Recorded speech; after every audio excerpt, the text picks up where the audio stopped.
Hello, my name is Dan Brucker, and I work for the Metro-North Railroad, and I'm here today to welcome you to Grand Central Terminal, the world's largest train terminal.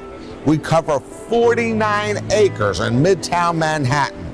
We have more trains and tracks and track platforms than any other terminal or station in the world.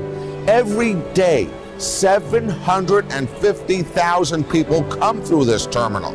And every day, 200,000 are people who are just visiting.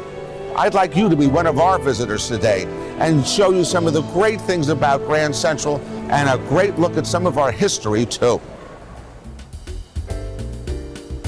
New York City, big, diverse, nerve center of the world of finance, mass media, the arts, and well, almost everything.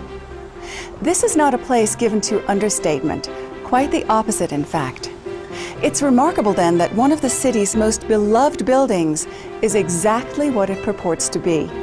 It's a terminal, it's central, and it is most decidedly grand. It's beloved because it succeeds in every way, operationally, aesthetically, as part of our shared inheritance from those who came before us. Our lives are richer and we may be better people because they built this place. Gateway to a city, gateway to a continent, gateway to a century. This is Grand Central Terminal.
While the current Grand Central Terminal opened its doors to the public 100 years ago, the story of New York's railroad stations really began 42 years before that, with an equally grand building on the same site.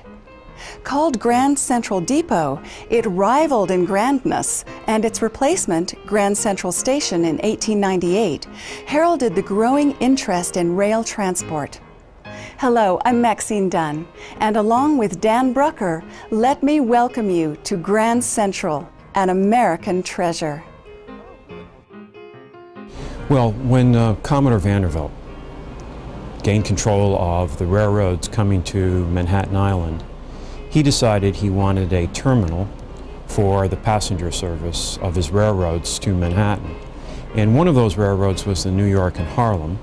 And in the 1850s, they bought land here at 42nd Street to build a train yard to service their steam engines. So when Vanderbilt gained control after the Civil War, this was a logical place for him to build Grand Central Depot, as it was called. However, many New Yorkers said, why are you building this depot out of town? Because after the Civil War, the population of Manhattan was down below Houston Street.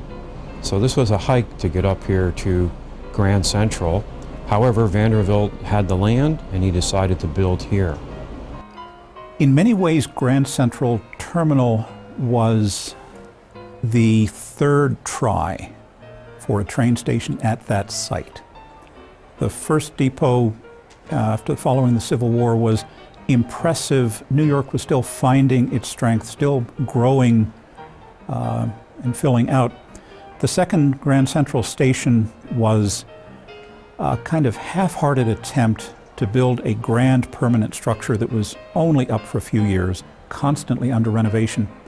What they really needed to do was take advantage of the new technologies, the new engineering, new thoughts about architecture and urban circulation, and create a station that would be for the ages. It was very self-consciously a monumental work intended to last a long time. Grand Central is so much more than just a train station, and we forget this. You know, those of us who live in the city and use it, it's a train station, but it's much more. It really was the source of the creation of an entire new part of town. The original Grand Central was built in 1871, Grand Central Depot. There have been 3 Grand Centrals on the site: Grand Central Depot, 1871, Grand Central Station, 1898-99, and then Grand Central Terminal. And when the original Grand Central Depot was built, this part of town was not the center of town. It was well out of town, several miles north of the center of the city, and that's why it was there. The city fathers didn't want the smoke and the ash from the choo-choo trains, basically, to mess up their city.